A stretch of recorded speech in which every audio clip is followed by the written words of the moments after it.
Hi, Anson Garcia with Verizon, and today we're going to be taking a look at data governance, data loss prevention, CASB, eDiscovery, those kind of things when we're talking about this new messaging platforms, the new messaging platforms like Microsoft Teams and Cisco Webex Teams. I'm going to try to dissect the differences between the two messaging platforms.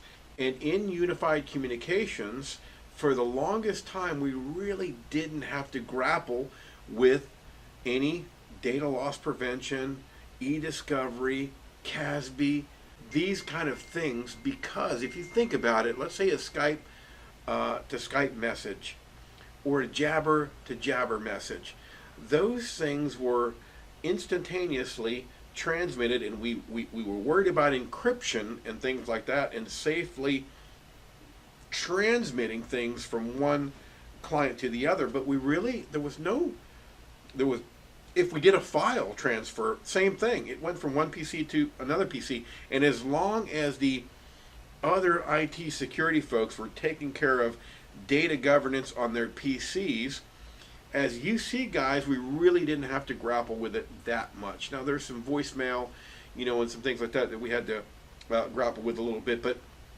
really we haven't been in this realm before, so this is kind of a new thing if you've been in the industry for a while. So, we're going to talk about now WebEx Teams and Microsoft Teams.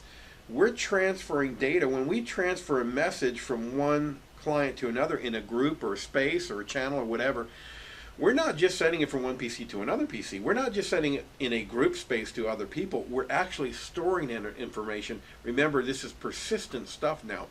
When we transfer a file in a group chat or a one-to-one chat or anything like that, we're not transmitting it from PC to PC. Now we're actually putting it somewhere. We're storing that file somewhere. We're storing those messages somewhere. We're storing those whiteboard sessions, that PowerPoint, that Word document. We're storing those, and that is the key difference in today's world of messaging. So we have to think differently now.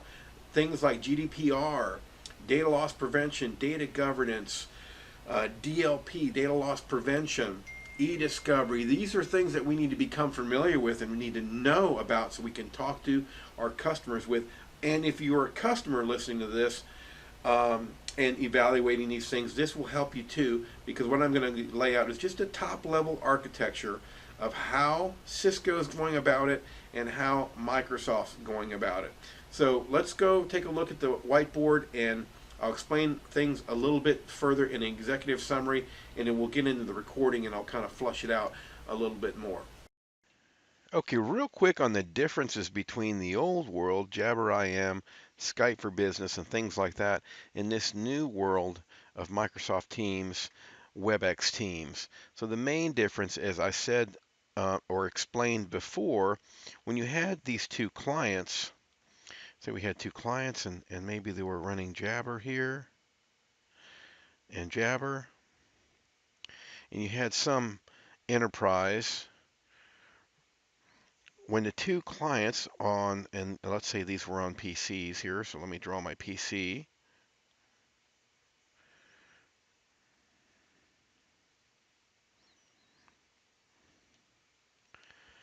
These particular clients, when they transferred, let's say, an instant message, that instant message was transferred from here, so let's type an A here to here, and there was no stop in between. If we transferred a file, so let's say file 1 was transferred from here to, let's say, from A to B, that file 1 would transfer over to here. There was no stop in the middle. Okay, and this was obviously an encrypted tunnel here. What's the new world look like? Well, if we can take this same concept and just erase a few things, and let's turn these into WebEx Teams.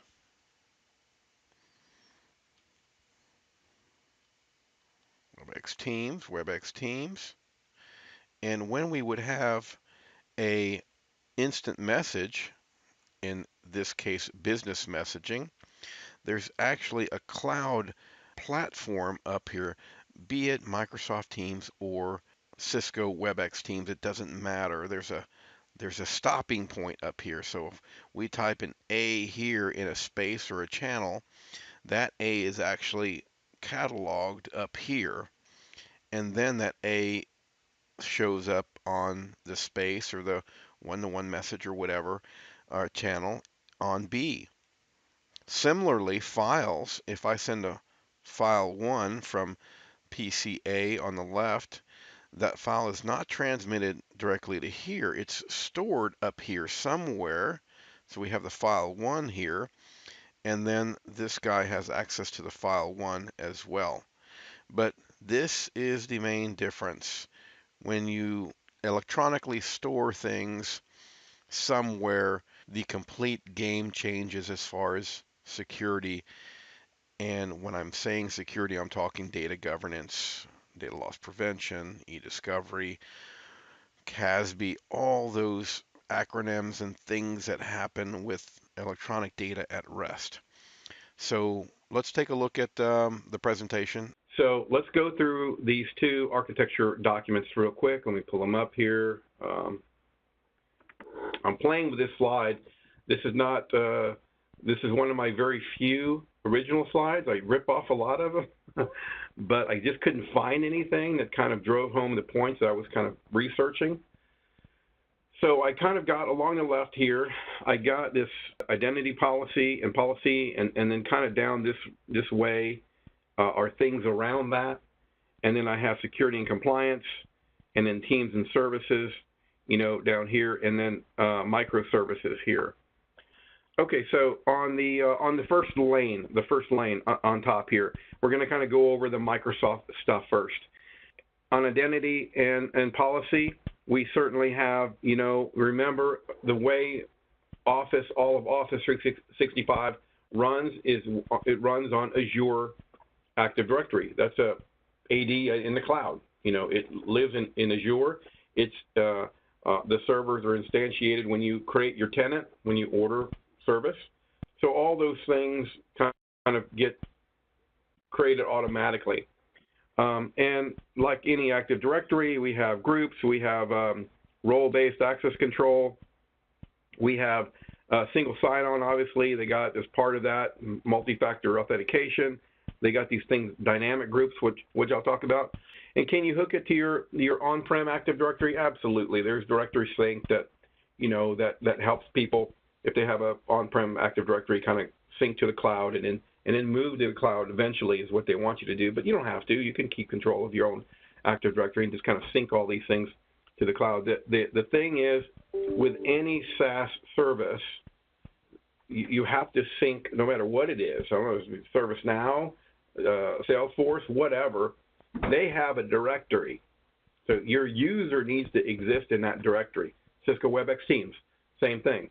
Webex Meeting Center. You have to have users inside that service. Now, authentication, on the other hand, can be done with single sign-on through an IDP. Okay, I think we talked about that a few weeks back.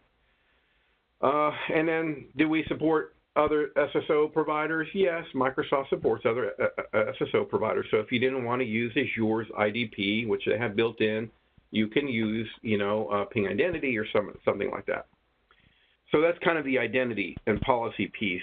Security and compliance, this is very interesting. The architectures are in deep contrast to each other when it comes to this layer.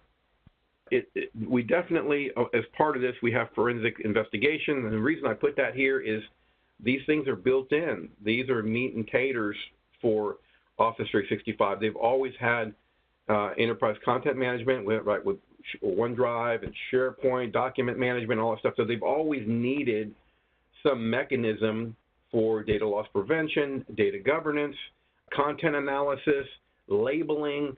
And when I speak things like that, I'm talking about, somebody's doing some bad stuff.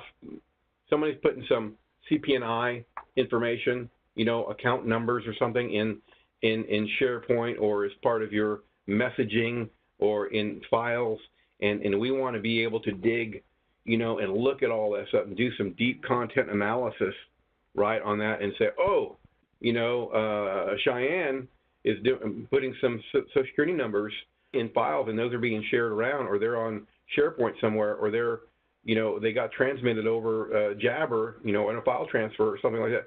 So when I talk about this stuff, this layer is kind of deep content analysis, which goes to data loss prevention, right? And then kind of ties into retention policies, because you got to keep that stuff for so long, but then it's kind of a give and take as far as risk there. You don't want to keep stuff too long. The more stuff is there, the more data that you keep inside these systems, the risk goes up of somebody digging into it and getting to it. So data retention policies are important to not to keep your data, it's more to get rid of it. When the time, regulatory requirements only say that I need to keep some HIPAA information for 3 years. You better, on the third year, I better, dump it, because the longer it's there, the more apt it is to get some data mining going on and somebody finding it.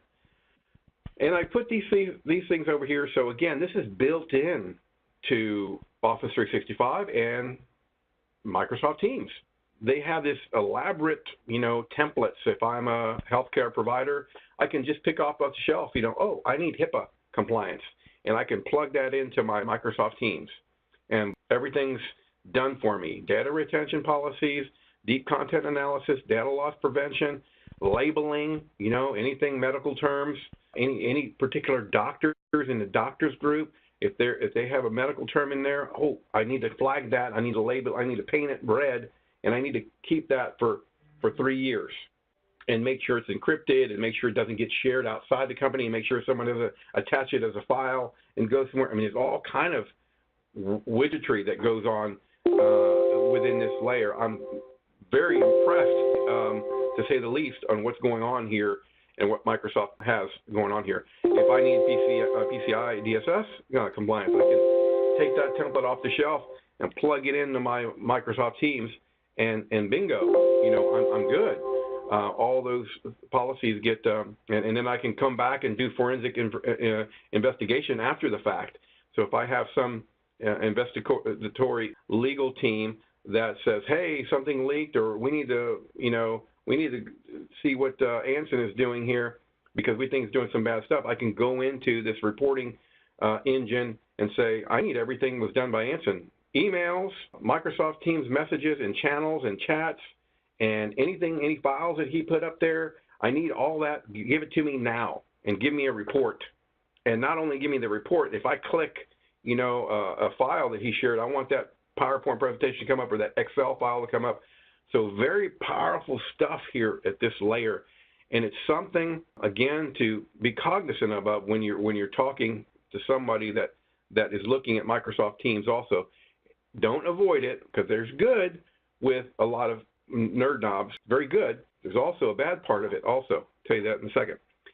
And then the team service right here, the reason I put that here is all the workloads underneath here. So Teams is kind of a veneer. It kind of shields you from all these workloads that are underneath it. SharePoint, so OneDrive is where if I share a file, it goes to OneDrive, Business OneDrive. If I share a file in a chat, it goes to OneDrive. If I share a file in a channel or a group chat, that comes from SharePoint. Now it's beneath the scenes. I don't know it's there. I mean, I can go to my SharePoint site and look at it, but I don't know. It's shielding me from these workloads. If I schedule a meeting, that's really scheduling in Microsoft Exchange Online. If I conduct a meeting, right, I'm using the Skype for Business Global, collaboration cloud, let's call it. If I record a meeting, and now all that is stored in what they call Stream. If you want to connect up to the PSTN, you have what they call Cloud PBX.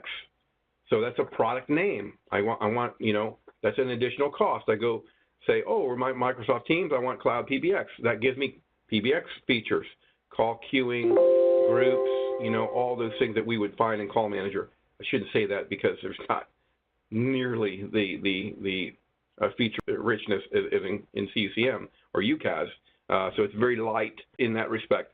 And then we can buy PSTN calling. PSTN calling is nothing more than I get a number.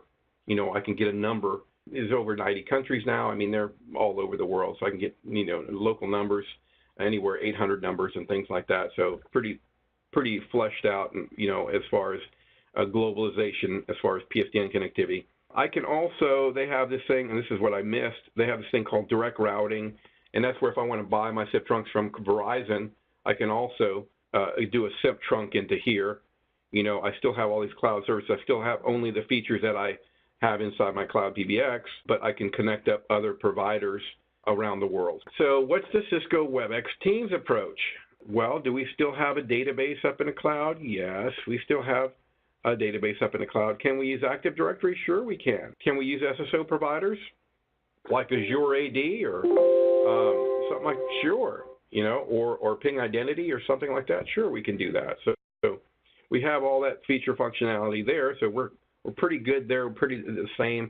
The things that we don't have, if you can point out here, I did put these around here for a very specific reason. I put these groups, and I put dynamic groups. So Microsoft has a lot to, they really rely on these groups. Teams and dynamic groups is really, Office 365 runs around groups.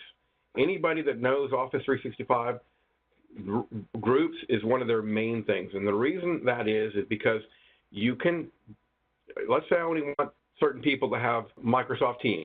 I can put them in a certain group in Active Directory, right? And those people only have Microsoft Teams. Let's say I only want people to be able to share files that are in a certain group in Microsoft Teams. I can do that as well.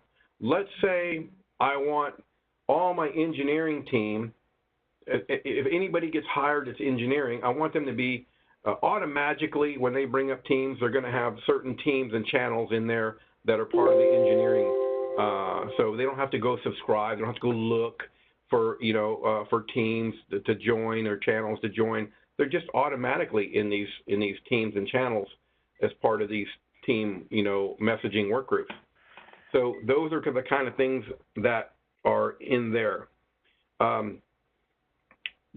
Let's change gears now to the APIs here. So you can see this is a lot different than what we had before. So what does Cisco do if I need some data governance, if I need some retention, if I need some data investigatory systems to make sure maybe I need to be PCI compliant, maybe I need to be I need some maybe I have a legal arm that does investigations within my organization, which large enterprises do. How do I? What are my tool? What's my tool set there? Well, there's no tool set. Is that a bad thing? I don't know. I haven't talked. I've got some meetings set up with some guys that there's people out there. And you guys probably know better than me, called eDiscovery. They're eDiscoveries, SaaS providers, and there's also on-prem providers. And basically, there's some common protocols for eDiscovery that can take data out from a system. Well, the system usually exports it. So inside Cisco Webex Teams, there's an export tool. You can go, as a compliance officer, you can go into the portal, and I'll show you that in a second if we have time, and say, I want everything for Cheyenne. I think he's doing some bad stuff. I need to take a look at what's going on, or he's been fired and he did some bad stuff, and I want to see everything. I want to see the files he shared. I want to see all the messages, he did, and all that stuff inside Teams. Okay, remember the other one in Microsoft. It's inside everything. SharePoint, Exchange. It's kind of everywhere. But here we're just talking about Teams in Cisco Webex Teams. So we can extract that data, and then we upload it to an eDiscovery provider. And then that eDiscovery provider, there's some tool sets and reporting tools that you can go in and say, okay, show me all the files that Cheyenne shared. Hey, show me anything he was talking about Project X. Any messages that he was talking about Project X. Okay, and it'll show me here are all the messages he sent to, he was talking to Eva about Project X a lot. So that's kind of how things work here. There's APIs exposed, and you can do both. I should correct myself. You can do both an API connection Or you can do this manual thing, which I've been doing, data extraction as a compliance officer in Webex Teams, and then you upload to your eDiscovery tool. I'm using 9Cloud, which is a fairly robust tool set. So that's how they do it, okay? So again, if you're thinking, you know, compliance stuff, if someone's using Microsoft Teams or Microsoft Office 365, and they're going to add this, the first thing in your head, you say, okay, you have policies over there, this is going to be different policies. Is that a bad thing? Maybe not, because some people want to compartmentalize things and say, look, I don't want to muddy the waters. This WebEx Teams thing is going to be on its own. I need it to be simple, and if I need some data retention, I have a couple of levers for that. So inside the WebEx Teams, you can set, hey, I need to keep everything for 7 years or something like that.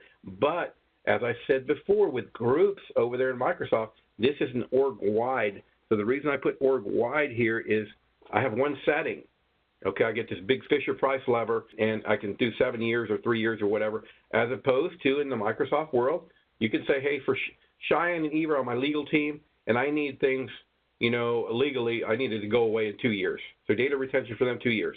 But Anson and these other guys, you know, I need to keep stuff for 7 years for some other SOX compliance or something like that.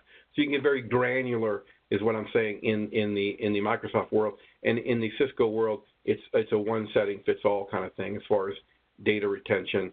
Data loss prevention, that again goes to the API. So if I need data loss prevention, if I don't need anybody, you know, messaging in WebEx Teams Social Security numbers, and I want to catch it and then slap their hand and put a little message, hey, you're doing, that looks like a Social Security number to me, I'm deleting it, and don't do that anymore.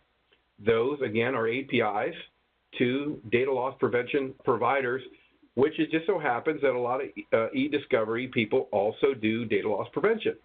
Okay, so the same company that can take all your data, massage it, and look at everything, they can also do these data loss prevention services as well, kind of hook into Cisco Webex Teams and say, hey, if you see anything that looks like an account number, this is how our account numbers look, or this is how, you know, our DN numbers look, or this is how Social Security numbers look. You can do that, and that's how you do it here. Again, third party.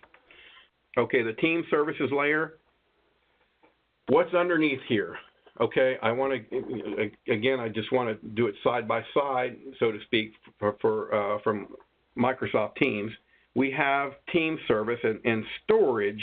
Remember, we have OneDrive on the other side. We have OneDrive and SharePoint that does the file storage. Here we have WebEx Team Service only, right? They have their own data repository. There's no data sovereignty, there's no country sovereignty or anything like that. So that's something to be aware of. This storage for Microsoft Teams files is held in the U.S. only. I don't care if you're by the service in Hong Kong or wherever. Your files that you upload into Teams and transfer to each other or in a channel or in a chat are going to be held on U.S. soil. Okay, it's just the way that it is. Whereas in Microsoft, you can say, based on groups, hey, Cheyenne and Eva, or in my EMEA group, whenever they upload files, I have data sovereignty regulatory requirements. I need to keep that on EMEA soil, you know, or those things. So you have granularity there.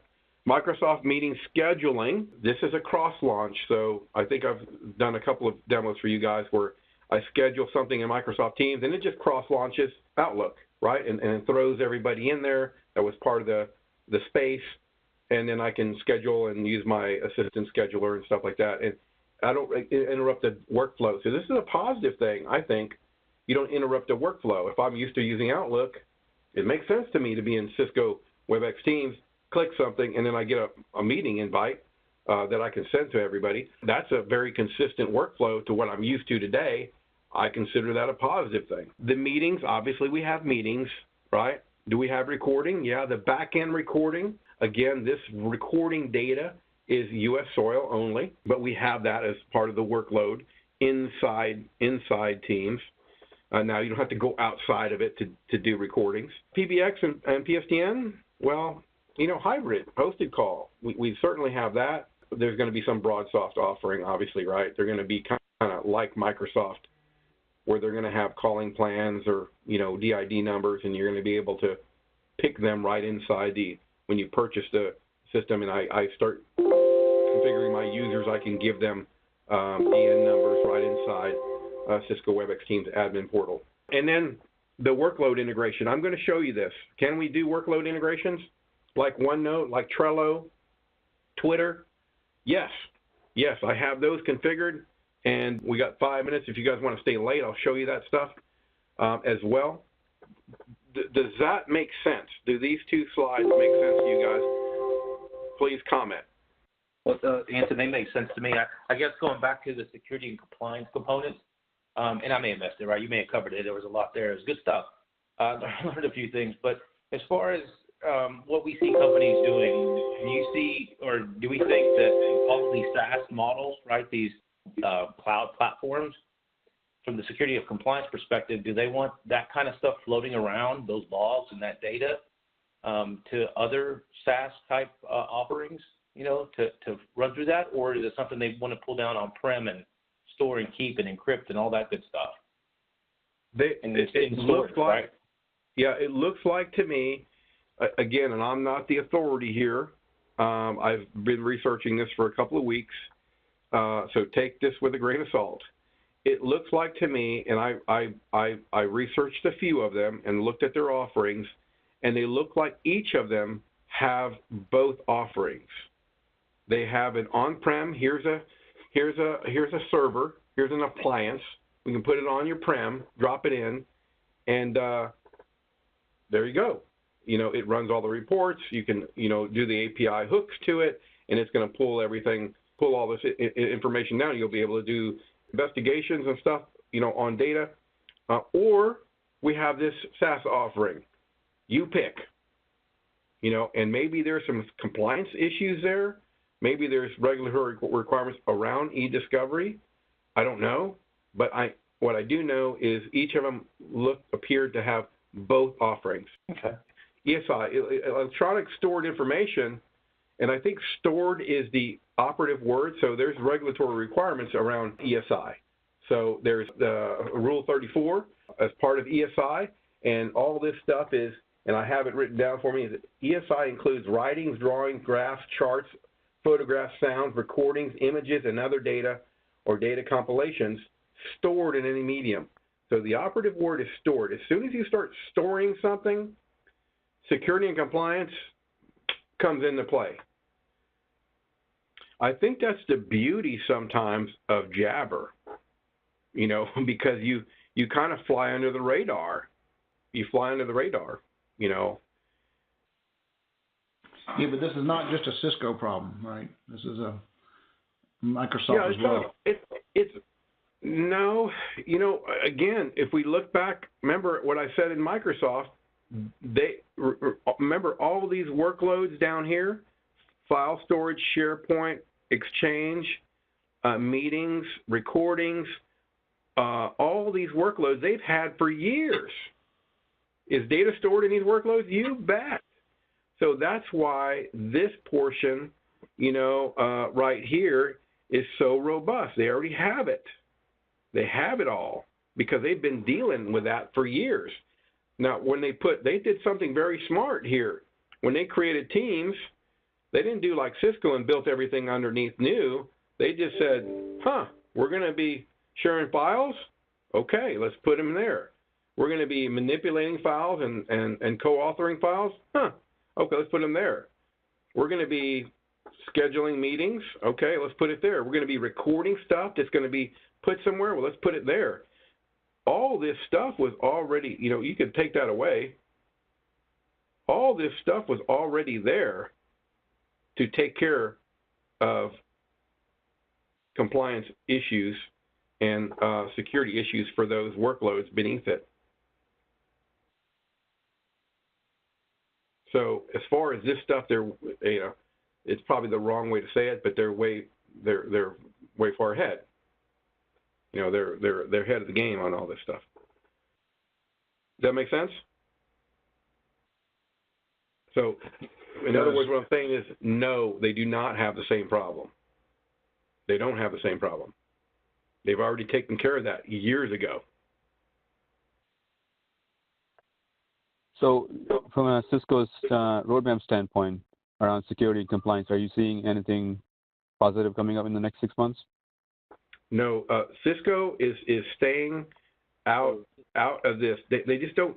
It takes a lot to do all this stuff here. So they just said, well, we're going to just put some APIs there, and if you look at any language in their on their slicks, when you just Google Webex Teams and security, data loss prevention, whatever, they'll say in there we have APIs, robust APIs for, and so it's there, but in fact, they say you can run reports. Well, I'll show you what a report looks like if you want. I thought some of the ProPack stuff provided some of this.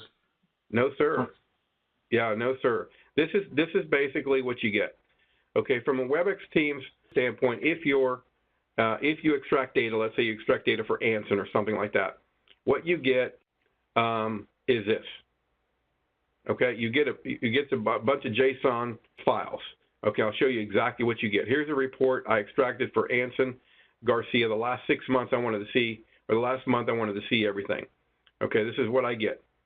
Each one of these are actually spaces, either one-to-one chats, and I can go in there and there's basically JSON files underneath here. I still need an eDiscovery provider like Cloud9 or something, or some on-prem system to extract this data, right? And to extract this data, I could show you. Let's see.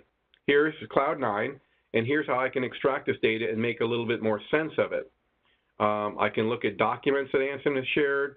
I can look at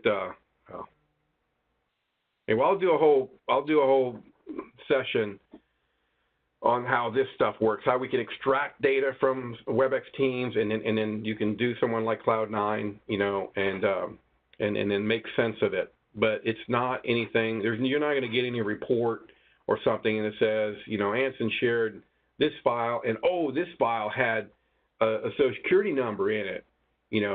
Also, you're not going to do anything in Webex Teams that says, hey, Anson shared a social security number, an account number, and we told him so, and he's done it 3 times now.